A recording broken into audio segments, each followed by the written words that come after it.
ఎవరైనా తెలిసిన వారు చనిపోతే మృతదేహం చూసిన తరువాత స్నానం చేస్తాం. మరి సవాల నీరు తాగితే ఏమి చేయాలో జీవీఎంసీ అధికారులే చెప్పాలి.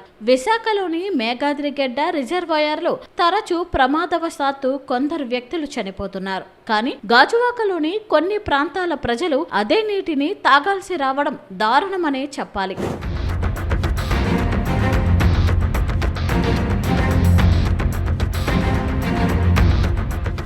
పెందుర్తి సమీపంలో 30 ఏళ్ల క్రితం నీటిపారుదల శాఖ ఆధ్వర్యంలో మేఘాద్రిగడ్డ పేరిట రిజర్వాయర్ నిర్మించారు.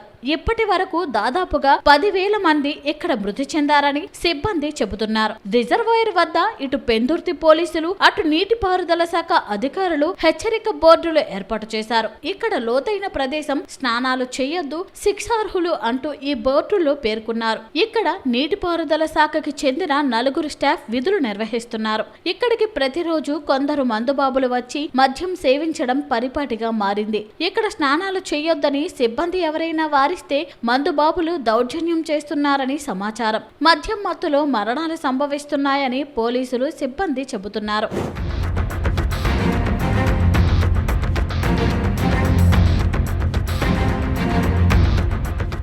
జీవీఎంసీ వాటర్ సప్లై విభాగం పరిధిలో ఉన్న రిజర్వాయర్లలో మేఘాద్రిగడ్డ ఒకటి. మొత్తం 132 ఎకరాలలో ఈ రిజర్వాయర్ విస్తరించి ఉంది. జీవీఎంసీకి రోజుకి 8 MGD నీటిని తీసుకుని ప్రజలకు పైపు లైన్ల ద్వారా సరఫరా చేస్తున్నారు. అక్కిరెడ్డిపాలెం, మింది, జింక్ పునరావాస కాలనీ తదితర ప్రాంతాలకు మేఘాద్రిగడ్డ నీరు సప్లై అవుతుంది.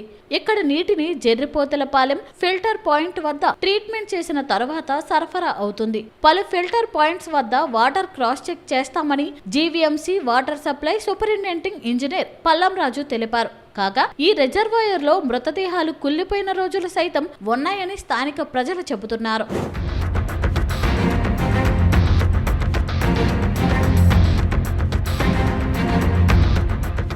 విశాఖపట్నంలో మేఘాద్రి రిజర్వాయర్ వద్ద ఇటీవల విషాదం చోటు చేసుకోవడం తెలిసిందే. ఫోటోషూట్ కోసం వెళ్లిన 2 విద్యార్థులు నీటిలో మునిగి ప్రాణాలు కోల్పోయిన ఘటన తీవ్ర విషాదాన్ని మిగిల్చింది. మృతులను దీపక్, రామచంద్రరావుగా గుర్తించారు. ప్రాథమిక సమాచారం ప్రకారం ఫోటోలు, వీడియోలు చిత్రీకరిస్తున్న సమయంలో లోతైన గొంతులోకి 2 జారిపడినట్లు తెలుస్తుంది. వారిని రక్షించేందుకు స్నేహితులు ప్రయత్నించినప్పటికీ ఫలితం లేకపోయింది. ఈ ఘటనతో 2 కుటుంబాల్లో విషాద అలముకున్నాయి. ఈ రిజర్వాయర్ వద్ద 6 గేట్లు ఉన్నాయి. కాగా ఇరిగేషన్ సిబ్బంది మాత్రం 4 ఉన్నారు. పైగా ఉదయం 2, సాయంత్రం 2 మాత్రమే పనిచేస్తున్నారు. దీంతో ఇక్కడ మందుబాబులను కట్టడి చేసేవారు లేక తరచూ మరణ మృదంగం మోగుతుందని ఆందోళన వ్యక్తమవుతుంది. పెందుర్తి పోలీసులకు ఇక్కడ తరచూ మరణాలు సంభవించడం ఆందోళన కలిగిస్తున్నాయి. మా పేరు దచ్చన్న బాబు అండి. ఇక్కడ మేదరెడ్ చూడడానికి కుర్రోలు వస్తున్నారు. సెల్ఫీలు తీసుకొని చాలా మంది జారిపోయి పడిపోతున్నారు. ఇక్కడ మనం చెప్పిన స్టాఫ్ మాట అనుకుంటా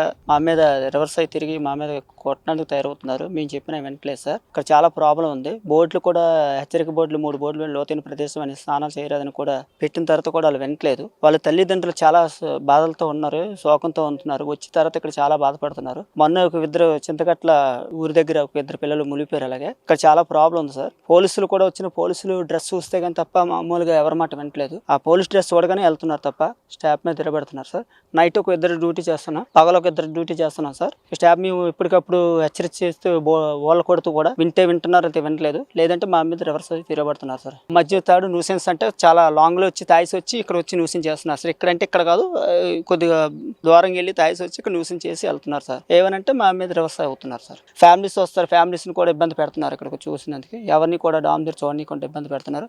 కొన్ని వచ్చినా మేము ఏమైనా వాళ్ళు మా మీద రివర్స్ అయ్యి ఏమైనా కొడతాను తిడతానని మమ్మల్ని బెదిరిస్తున్నారు సార్. మేము అంతకన్నా ఇంకేం చెప్పలేము, మేము ఏం చేయలేము సార్. అది పోలీసు వారికి హెచ్చరిక, పోలీసు ఫోన్ చేస్తే వాళ్ళు వచ్చి డ్రెస్ చూడగానే పారిపోతున్నారు సార్. అంతే.